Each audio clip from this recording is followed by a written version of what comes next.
Welcome back, everyone. We're diving deep today into the world of relationships through through the lens of Colleen Hoover's "It Ends with Us." Oh, I love that book. But but here's the thing: we're looking at it through Lily's journal entries to, of all people, Ellen DeGeneres.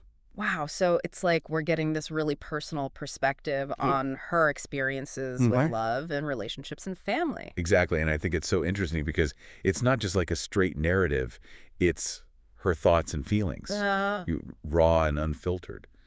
So to kind of set the stage, we have Lily, this young woman who's, well, let's just say her childhood wasn't exactly a fairy tale. okay, Her dad was abusive towards her mom. I see. And that experience really shaped how she views relationships.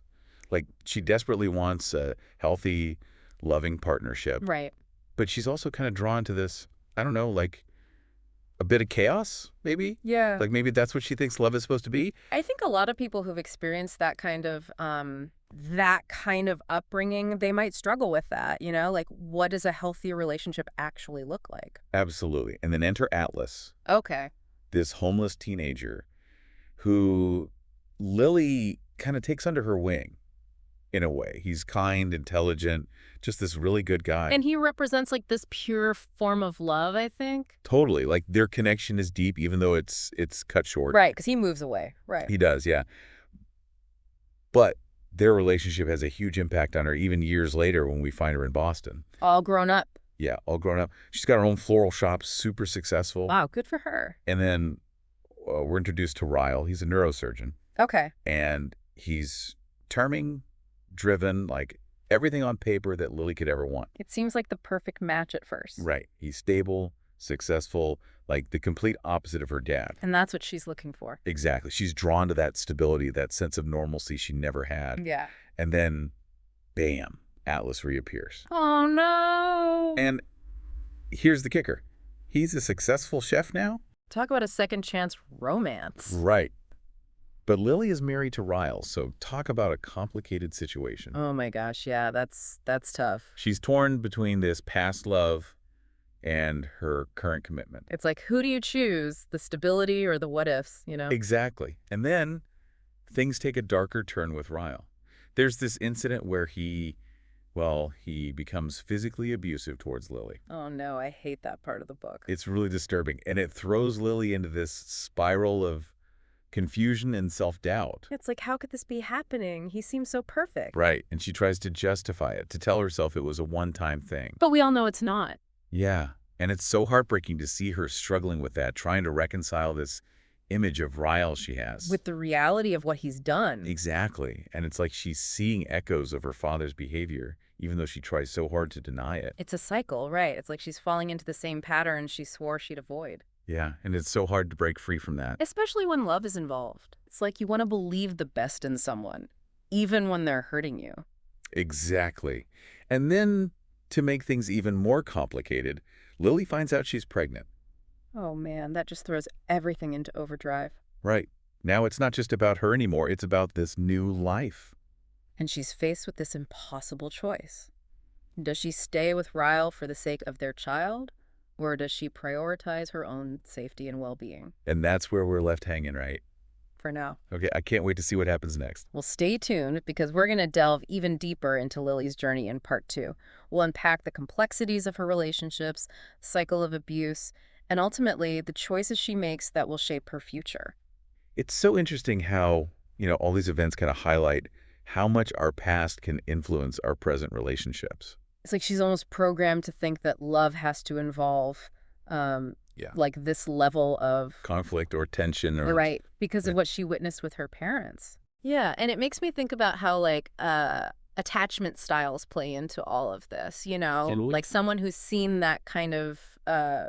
dysfunction growing up, they might be more likely to end up in similar situations as adults. Absolutely. And it's Yeah. like she's drawn to what's familiar, even if it's not healthy for her. It's like a subconscious thing, Yeah. Yeah. And then when Ryle, Yeah. and his true colors come out, it's like It shatters everything. it does. And it's almost like she's reliving her childhood trauma all over again. And that denial she goes through, trying to convince herself that it was a one-time thing. Right. That's so common, unfortunately. It is. It's like a defense mechanism. Totally. It's easier to rationalize it than to face the painful truth. Yeah. And there's this part where she compares Ryle to her dad, and it's just Oh, I know. heartbreaking Oh, so sad. because you can see how much it's hurting her. But she's still trying to protect him, you know? It's like she feels responsible somehow. Yeah, and that's the thing with abuse. There's often so much guilt and shame. And self-blame. Yeah. Like it's their fault. It's never the victim's fault. Right. But it's so hard to see that when you're in the middle of it. Absolutely. But the book does such a good job of showing all of those complicated emotions It does. that come with being in that situation. And it makes you think about how, these cycles of abuse can repeat Oh, totally. generation after generation. Like with Ryle, we see how his dad's behavior impacted him, and then it's like he's repeating those patterns. And it's not to excuse his actions, but it does kind of help us understand. Yeah, it adds layers to his character. It does. And then there's the whole issue of forgiveness. Oh, yeah, that's a big one. Can you really forgive someone who's hurt you so deeply? It's tough, isn't it? It is. And I think it's different for everyone. It's a personal journey. Yeah.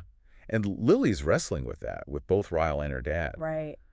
Like, how do you move on from that pain? And then she's got Atlas back in her life, offering the second chance at love. But she's still married to Ryle. Oh, it's so messy. It's messy. And then, on top of all of this, she's pregnant. Oh my God, the stakes just keep getting higher. I know. It's like, how much can one person handle? It really makes you think about how our choices affect not just us, but the people around us. Right. Especially our kids. Absolutely. And so Lily's faced with this impossible decision. Does she stay in a potentially dangerous situation? For the sake of the baby? Right. Or does she protect herself and her child? It's like, damn, what do you do? It's a tough one. It's a decision that so many women face in real life, too. Sadly, yes. And I think it's amazing how Colleen Hoover doesn't shy away from showing that struggle. It makes it so much more real and relatable. It does. And ultimately, Lily chooses to leave Ryle. It's such a brave decision. It is. Yeah. And it shows that she's putting her own well-being and her daughter's safety first. It's like she's finally breaking the cycle. Exactly. And even though it's not easy, she's determined to create a better life for herself and her child. And she has Alyssa there to support her. Right. Alyssa's such a good friend. The best. She's always there for Lily, no matter what. Which is what everyone needs. Yeah. Yeah. And even though Lily's going through this huge upheaval, she's not totally shutting Ryle out. Right. She still wants him to be a part of their daughter's life. But on her terms. Exactly. And with boundaries. It's like she's redefining what family looks like. And that's so important, It is. Because there's no one right way to do things. Yeah. And through it all, she has Atlas, just there, a constant source of support. And it's so beautiful to see how the relationship has evolved. It's like it's come full circle. It has. And it shows that sometimes second chances are possible. I love that message. Me too. So as we head into the final part of our deep dive, we'll see how all of these threads of love, loss, forgiveness, and resilience come together. Throughout this whole story, I've been so impressed by the strength of Alyssa and Lily's friendship. Oh, absolutely. It's like such a core part of the book. Yeah, and it really shows how important it is to have people in your corner who support you. Yes. Unconditionally. Exactly. Yeah. Like Alyssa never judges Lily, even when she makes, questionable choices. decisions. Yeah. She's just there for her. And she's honest with her, too. Right. Like, remember that scene where she tells Lily she needs to wake up and see Ryle for who he really is? It's tough love, but it's what Lily needs to hear. Exactly. Sometimes your friend's going to give you that reality check. Totally. And even Lily's mom, despite her own experiences with abuse, right, she encourages Lily to break the cycle. Which is so powerful. It is. Because it shows that, even though she's been through so much pain, she still believes in love and hope. And wants that for her daughter. Yeah. It's like she's saying, don't let my past define your future. And in the end, that's what Lily does. She chooses a different path. She does. Even though it's scary and uncertain. Single motherhood is no joke. No, it's not. But she's determined to create a healthy and loving environment for her daughter. And for herself, too. Yeah, she's finally putting herself first. It's like she's realizing that she deserves happiness. And that it's okay to walk away from something that's not serving her. Even if it means going against societal expectations. Because sometimes you gotta do what's right for you, even if it's hard. Absolutely. And through it all, she has Atlas. Always. Their connection is just so beautiful. It's like they're meant to be. And it shows that sometimes love really can conquer all. Or at least it can help us through the toughest times. Yeah. And it gives me hope, you know? Me too. So as we wrap up this deep dive into It Ends With Us, I think the biggest takeaway is that Yeah. we all have the power to choose our own path To break free from harmful patterns. and to create a life that's filled with love and happiness. Even if it doesn't look like what we expected. Exactly. Because sometimes the most beautiful things come from the most unexpected places. And that's a great note to end on. I think so too. So, until next time, keep reading, keep exploring, and most importantly, keep believing in the power of love.